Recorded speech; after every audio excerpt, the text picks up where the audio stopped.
Hello and welcome to Hearthcrafts. My name is Charlotte and this is my channel where I talk general rubbish about my chaotic crafty life.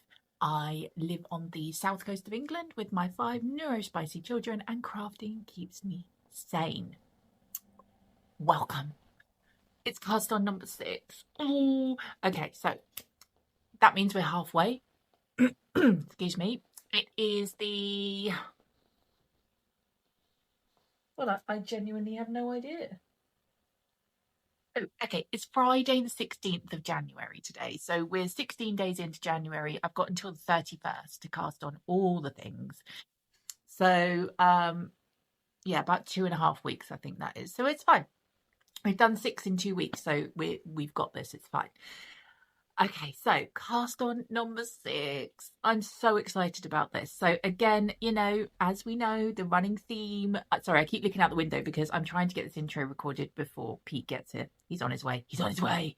So yes, cast on number 6. So we know that these cast-ons for me are about teaching myself new skills and doing things with my knitting other than sock knitting. So if I went back to when I started knitting, the things that I wanted to achieve were obviously I wanted to knit socks and I wanted to learn colour work because I love the look of colour work, and I wanted to knit sweaters. Like, that's the whole thing of knitting, isn't it? Knitted sweaters. Like, and I've made so many crochet sweaters and it's just not the same. It's just not the same. Cardigans, I love wearing crochet cardigans because they're almost like just putting a crochet blanket on yourself all the time. But something about a knitted sweater. And I'm such a sweater and jumper girl. Like, I'm always wearing t-shirts, sweaters, hoodies. That I prefer sweaters to hoodies because the hood gets on my nerves a little bit.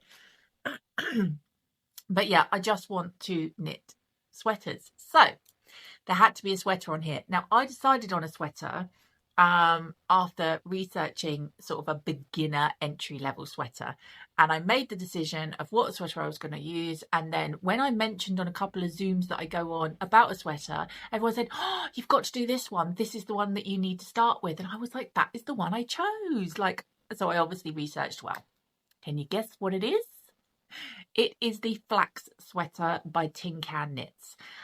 Their app is just absolutely fantastic. You type in, well, you kind of put in what size you're going to be making, and then it just brings up the directions for that particular size. Like, you don't have to kind of navigate which one corresponds to what you're making. So that's really handy. I'm really grateful for that.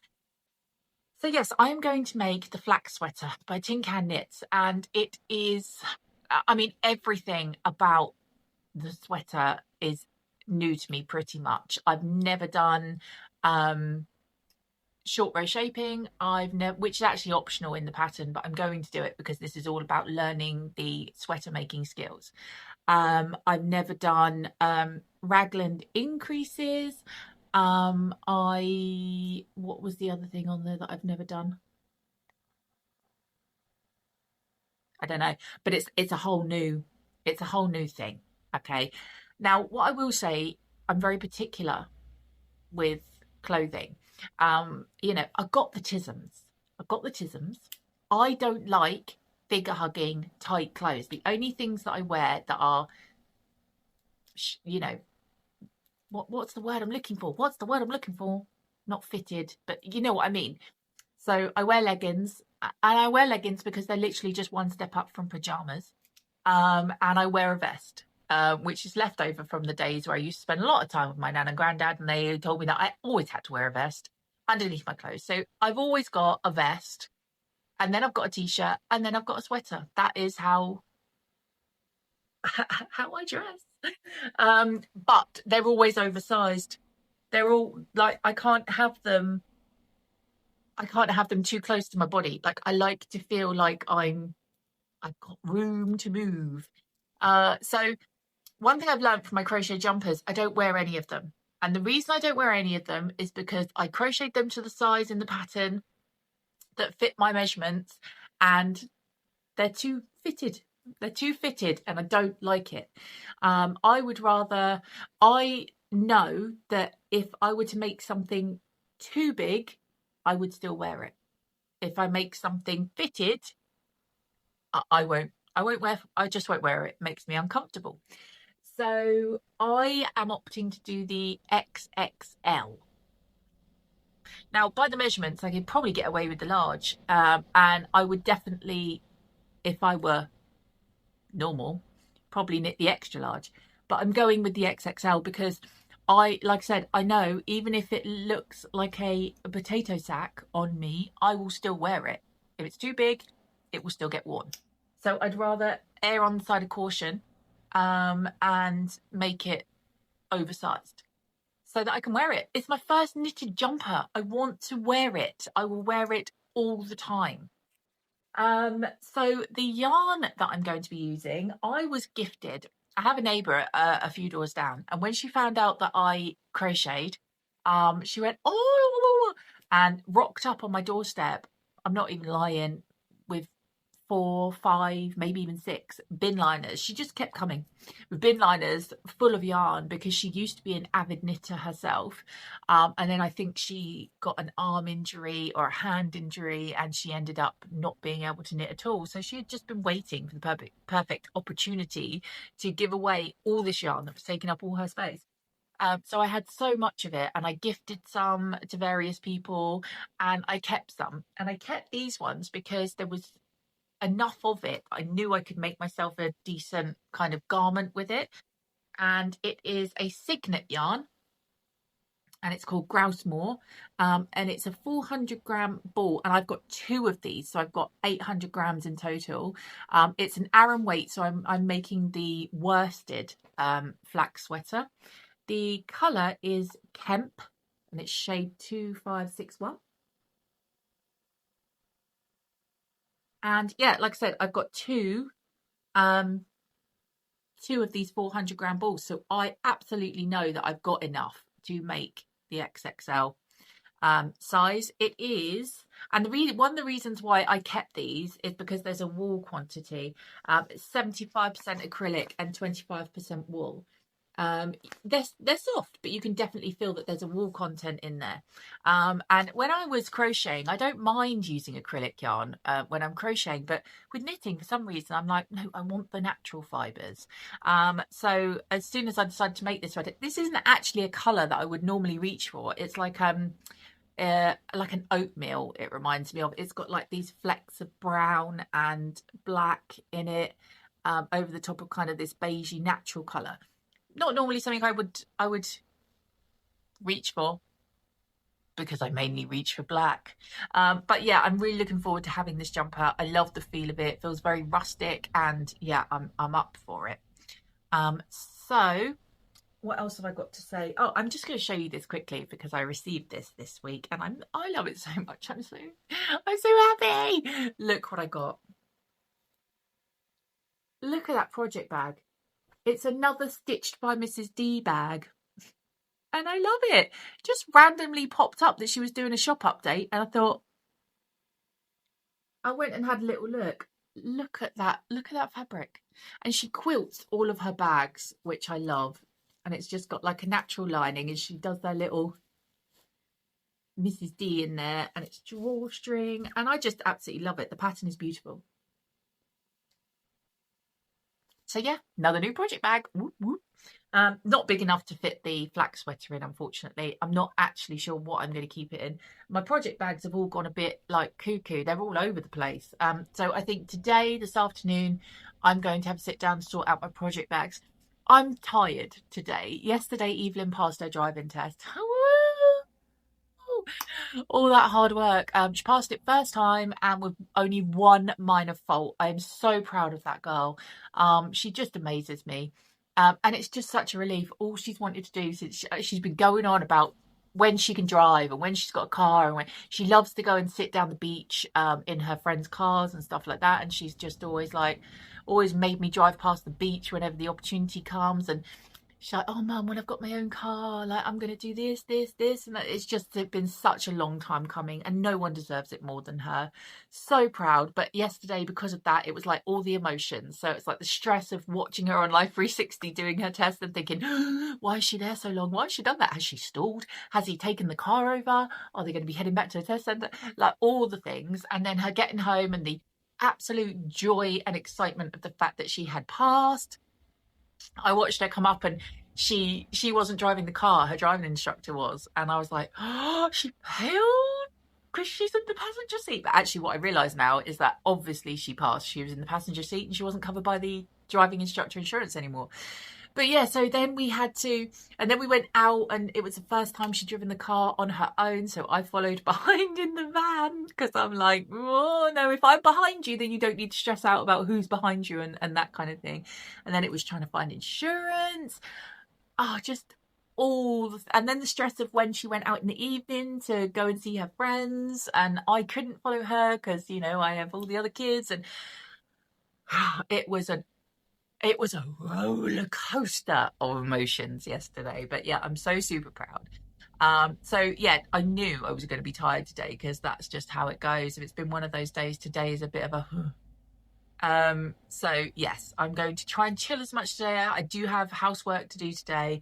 Do have to pop out briefly because I do need to go and buy a new battery for Evelyn's car, because every now and then it just dies, and she's got a jump start kit in there, and I've taught her how to use it, but I'd rather she didn't have to use that. So I'm going to go and buy her a new battery.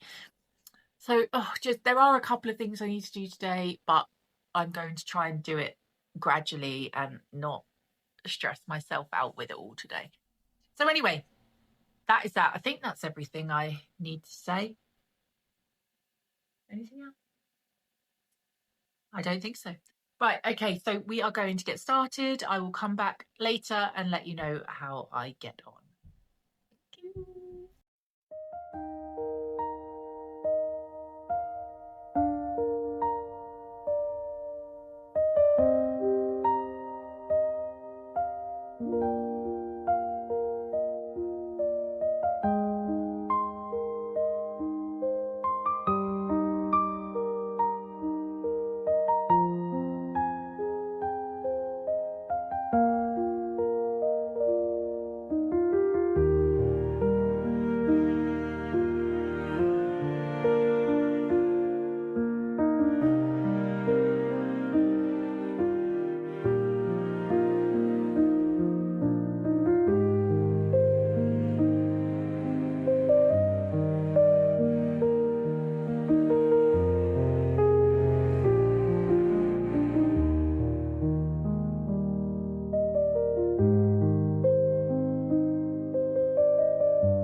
Okay, so I have just noticed that on the garter panels, which run from the neckline all the way down the sleeves, I have this gap here.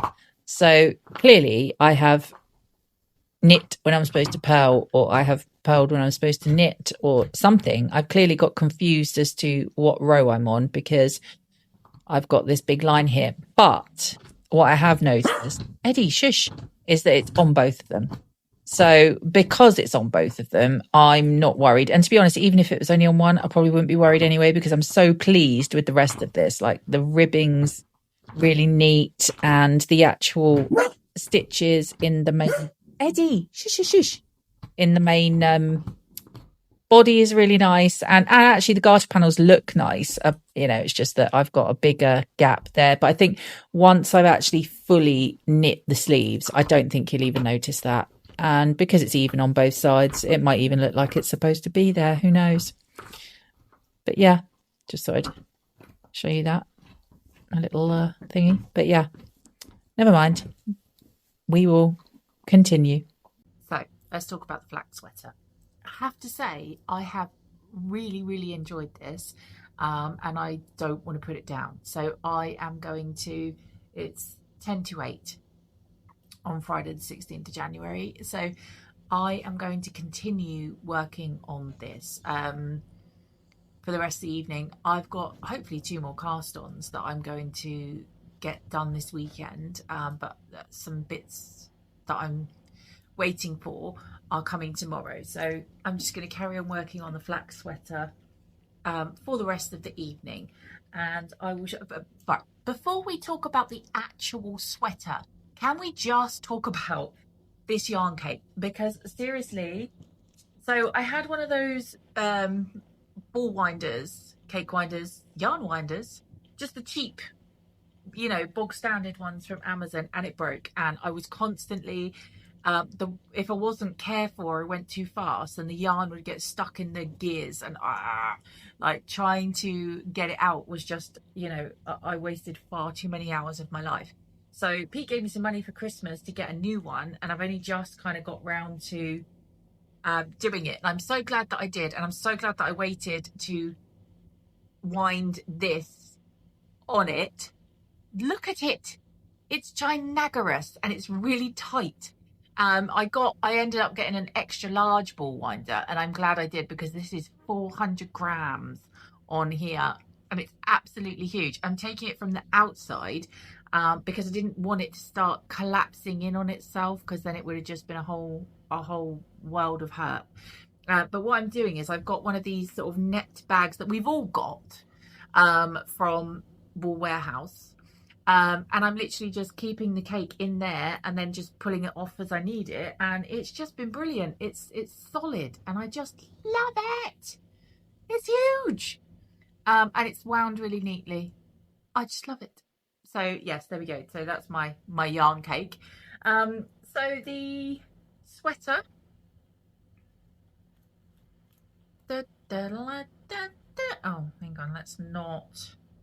Right, let's get it, as prepared as ever.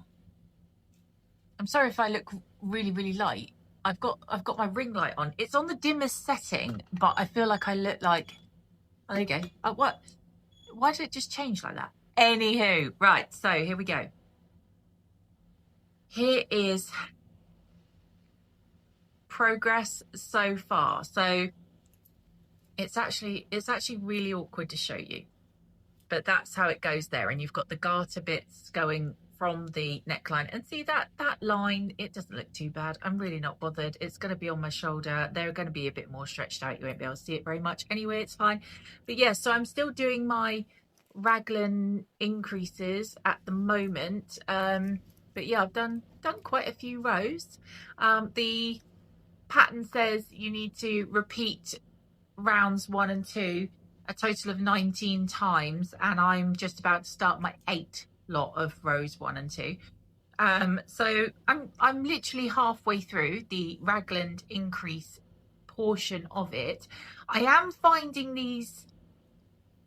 this really awkward. I don't know whether I thought this was the longest cord, but I don't know whether it is. But I'm finding that sometimes I need to kind of remember to pull the cord slightly, otherwise it kind of disappears in, and it's almost like I'm using a giant circular. And then I keep thinking to myself, well, could I not just use it like a giant circular? And I think, well, I don't think I can. Like, I don't know what I'm doing really, but it's, you know, whatever I'm doing, it seems to be working out. Like, everything apart from that one row is looking like it should. I haven't done a stitch count for a while, so maybe I should do that. But yeah, it is starting to look like, you know, the neckline of a sweater, is it not? Shall I try it on? Let's try it on. I think I need to obviously knit a little bit more before passing any kind of judgment. But you look how that collar is, how wide it is. Like, I like that. I don't want a collar that's, you know, up here, although this is pretty tight, but I do find myself yanking this down a lot, and if my collar feels like it's going too high, I'm constantly playing with my clothes. So the fact that that collar looks like it's going to sit quite nicely, yes, I think this is going to fit lovely. I think this is going to be, let's have a look, where is it? There. And I think the short rows have something to do with helping the neckline come up or go down or do something that's going to make it much more comfortable as well. So yeah, I'm really excited about it. I'm really loving this yarn as well. It has got that rustic wool feel to it, but it's still got a softness as well because of the acrylic. And yeah, I do really like the colour. I like the way that it's working up. I like the fact that it looks like a hand knitted wool jumper. So yeah, I would probably buy this yarn actually in different colours. I spoke to a lady today on a forum that I'm on. I posted that I started the Flax sweater, and she said that she had made, oh god, she had made loads, and she had another 8 more Flax sweaters on the needles. It's a popular pattern.